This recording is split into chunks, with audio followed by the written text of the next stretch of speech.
Hello everybody and welcome to another edition of Joshua's Coding Hub. Today I'll be taking you through the while loop in Python. And if you stay with me to the very end, I'll be teaching you something called comments in Python. So without any further ado, let's get started. Okay, so this tutorial is all going to be about while loops and comments, two major topics in Python.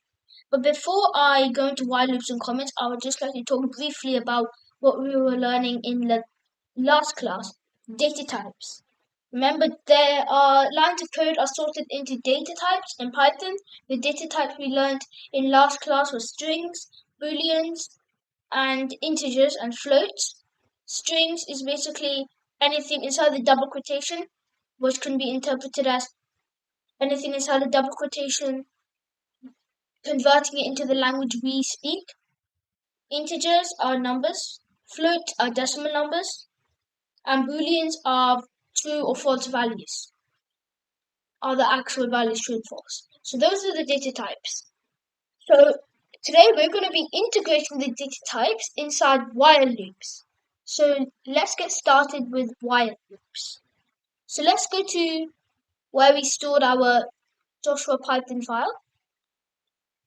And let's create a new folder for today. Let's name the folder the date, which is for me 12th of Feb.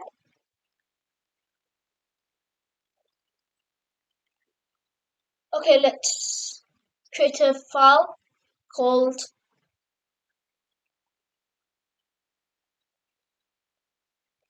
WH loop, which basically stands for while.py. Say yes if this question pops up. And then right click on this. Press open with Notepad. So here we are. So first of all, what is a while loop and why is it used? So while loops are basically lines of code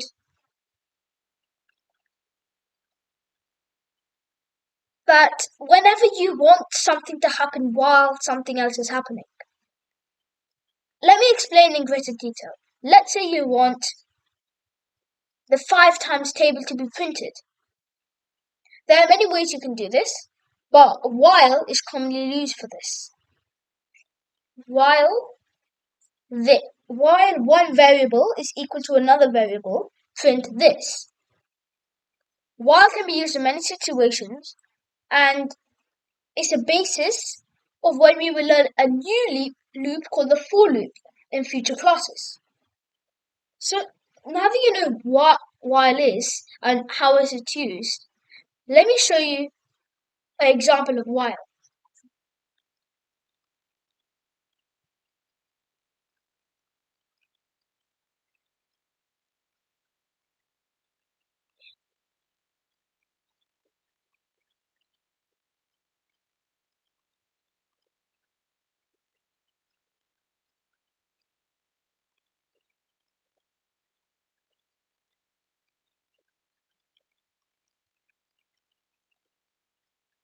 This is a program that we use for while to create the 5 times table.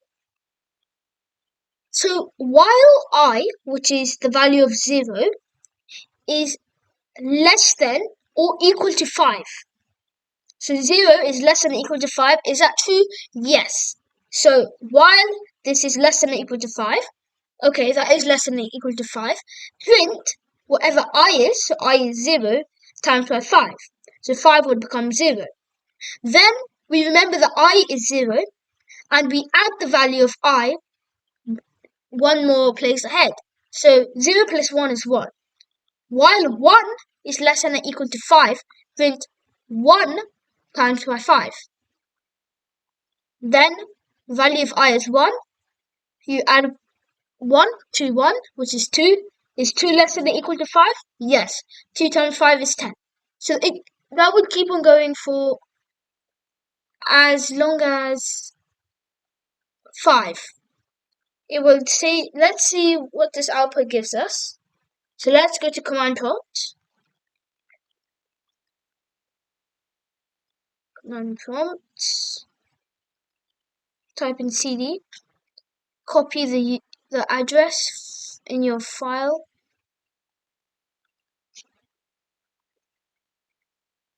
Copy address as a text. Control V. Now we type in Python and whloop.py.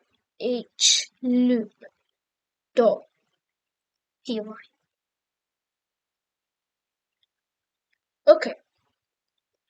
This is what's being printed. The 5 times table starting from 0 up to 5. 5 times 0 is 0, 5 times 1 is 5, 5 times 2 is 10, and so forth, up to 5 times 5 is 25. This is one occasion that while loop can be used.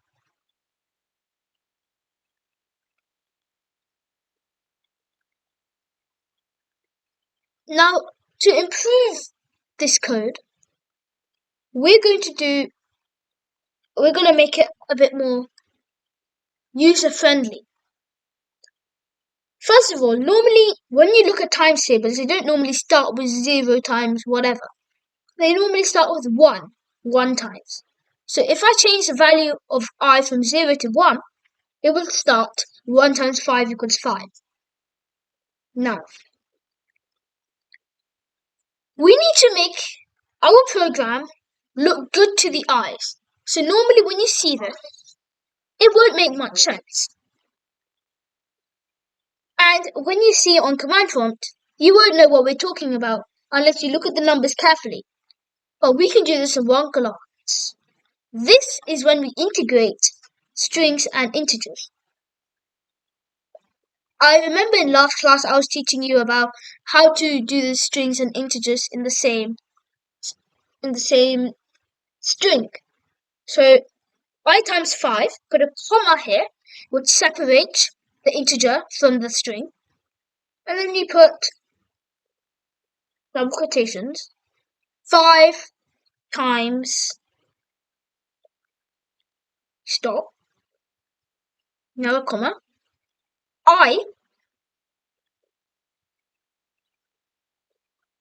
2 commas, the double quotations, equals. So it will say 5 times whatever I is equals whatever I times 5 is. Let's see how this looks. This is much more user-friendly. 5 times 1 is 5, 5 times 2 is 10, so forth. But a good program always gives access to the user. So that's what we're going to do now. If you watched my previous videos, you would know the input function. One of my personal favorite things in Python. So, this is what we do. We create a variable. Let's create this variable number equals integer. Remember, to convert whatever's in this input to an integer, enter your number.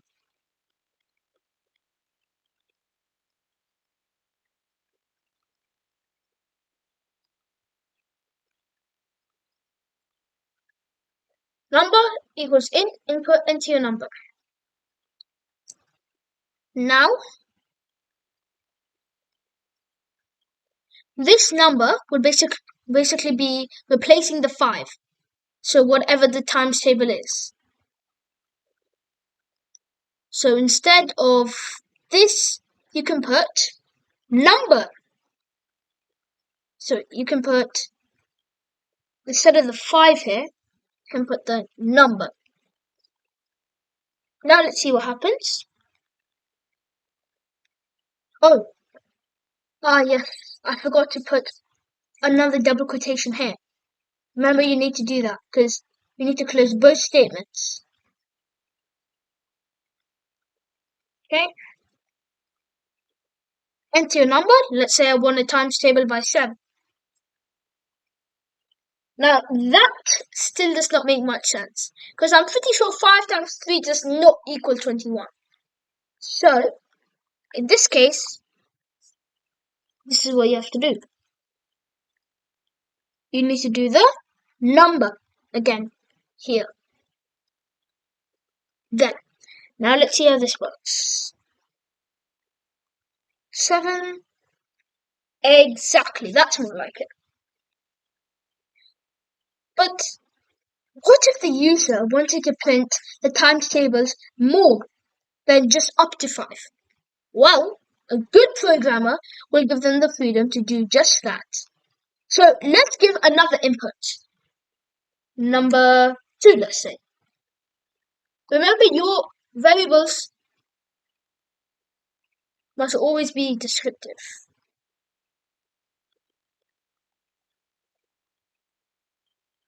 Enter the second number. So now we'll put number 2 here. Normally there was 5 here, which was restricting it from going more than 5. But now, as there's a number 2 here, it will restrict it to whenever the value of number 2 is. So now let's go to command prompt and check our program out. And our second number, let's say we wanted to go up to 12. So you see how this program is much better than our first edition of the program. This not only emphasizes the need of while loop and the need of integrating strings and integers on many occasions, but it also explains that a program is never good enough. You can always improve a program, even if it is making it more beautiful to the eyes, or if you can use up less RAM. There are many ways to do this times table program. You can even use it in the for loop. But while is one of the best ways to do it. However, for loop is better. But I will teach you for loop another time. So now we've done this. Now I'd like to talk to you about comments.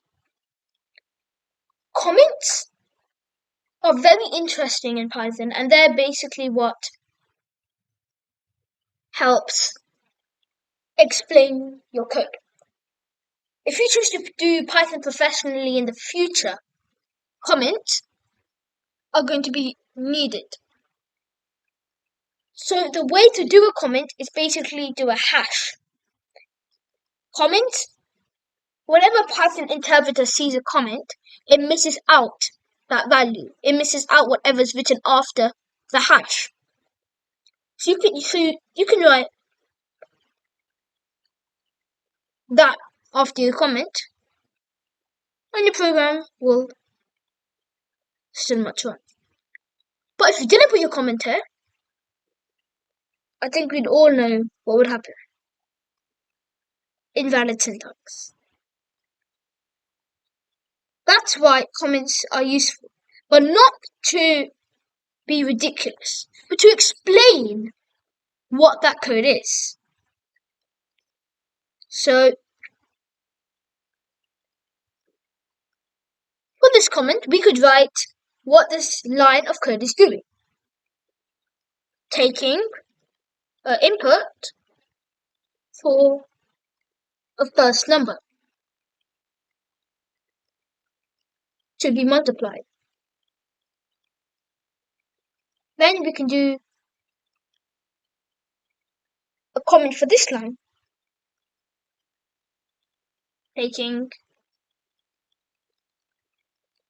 a second input for the number of times first number should be multiplied.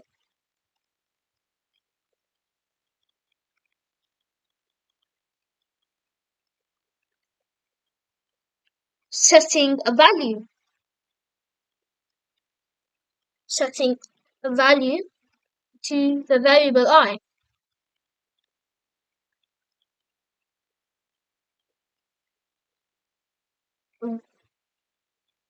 Starting the while loop.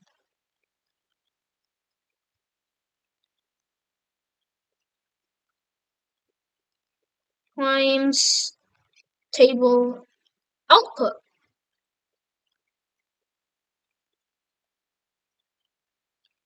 adds the value of I. This will work perfectly fine. Python interpreter ignores what's in the hash. But if somebody else who's new to coding wants to know what your program's doing, they can read the comments, so they know what's happening in each line of code. Comments are really quite important in Python, especially if you want to do it professionally in the future. Now, remember when I told you that your variables have to be descriptive? Well, then you must be saying, Joshua, how in the world is I a descriptive variable? Well, the variable I is commonly used in the programming language as I, let's put a hash, normally stands for index. I is short for index in the programming world. So the index of 1 is less than or equal to number 2. So when we're using while loop, we commonly use I as the variable that keeps on adding. So we can put I as index to explain to the reader of this code what I is doing. Okay. So that's the while loop sorted. Now I want you to revise on this while loop topic, as something that we're going to do in the next class is going to be very similar to this topic. So thank you for watching today's video. Hope you enjoyed it. And just a kind reminder, please like and subscribe to the video and get ready for more videos from Joshua's Coding Hub.